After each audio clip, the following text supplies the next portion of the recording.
Bismillah ar-Rahman ar-Rahim. Assalamu alaikum. Au nom de Dieu, le clément, le miséricordieux. Les paroles de notre Seigneur et de Dhul Qarnayni sont si subtiles dans leur orientation de l'être qu'il faut y mettre son cœur pour explorer son propre cœur. Car Dhul Qarnayni n'est autre que le cœur. C'est le monde du plus petit, le monde de l'invisible, avec leur peuple, leur soleil, leurs barrages et leurs problèmes, le monde de la natation humide et gluant. Ce monde a son roi, auquel il s'adresse pour leurs problèmes, qui n'est autre que le cœur. Et le cœur s'adresse au Très-Haut qui l'interpelle à son tour. N'oublions pas que tout ce qui vit, le monde visible ou le monde invisible, sont des tribus et des peuples comme nous, ainsi que nous l'a mentionné le Très-Haut dans le Coran. Wa kullun umamun amthalukum. Verset.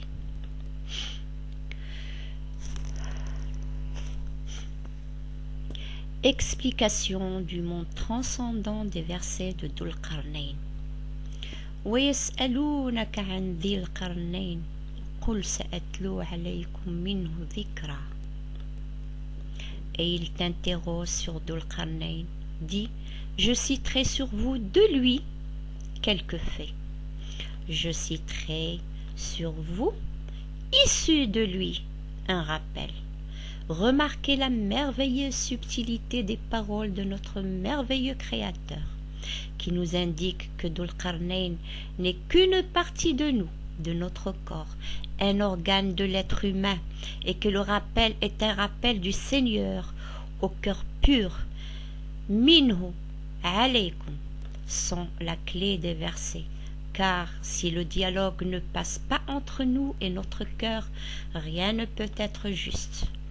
Alaykum est attribué à l'être entier.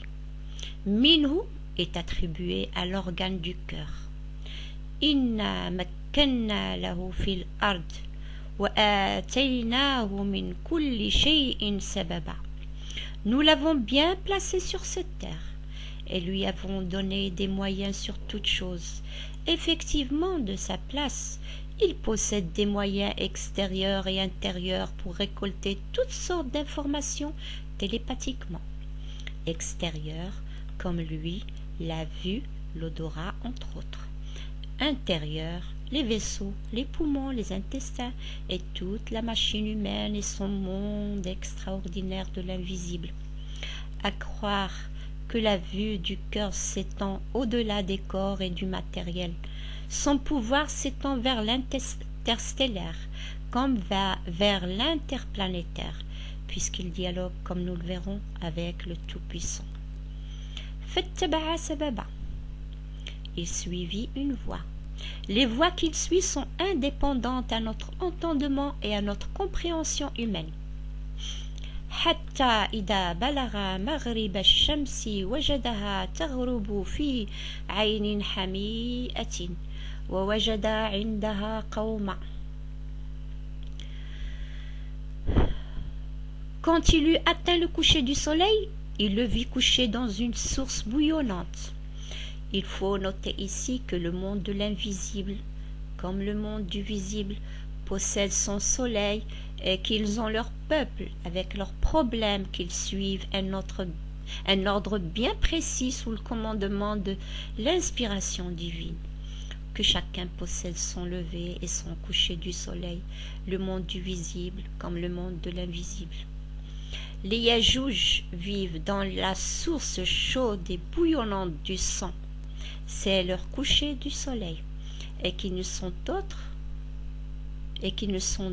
que de méchantes bactéries ou virus dans un état latent. En attendant l'approche de l'heure, elles détruiront toute vie sur terre, la vie animale comme la vie végétale, avant le grand fracas de la nature.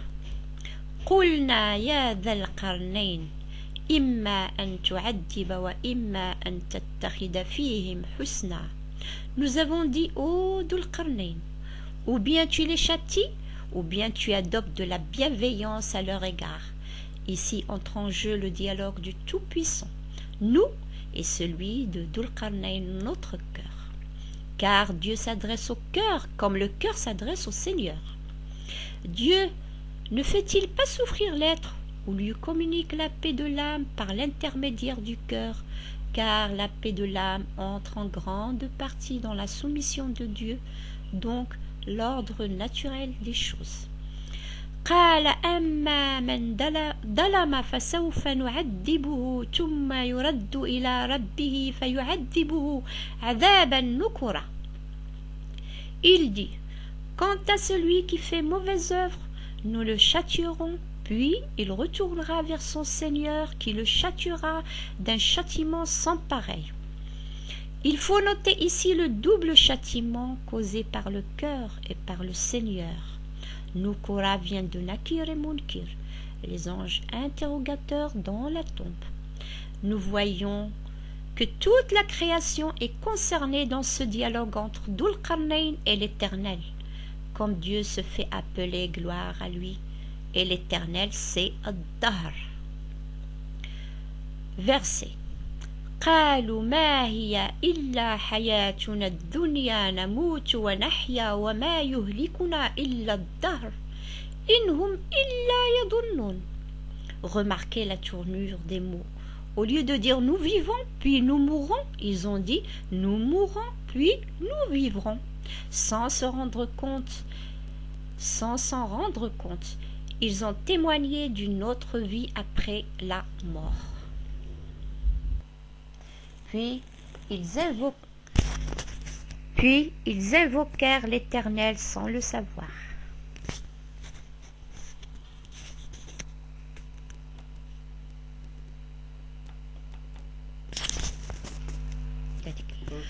وأما من آمن وعمل صالحا فله جزاء الحسنى وسنقول له من أمرنا يسرا.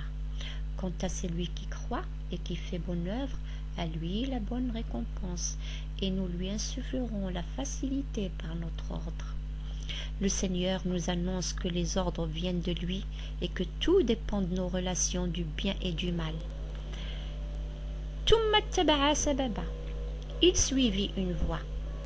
حتى إذا بلغ مطلع الشمس وجدها تطلع على قوم لم نجعل لهم من دونها سترا.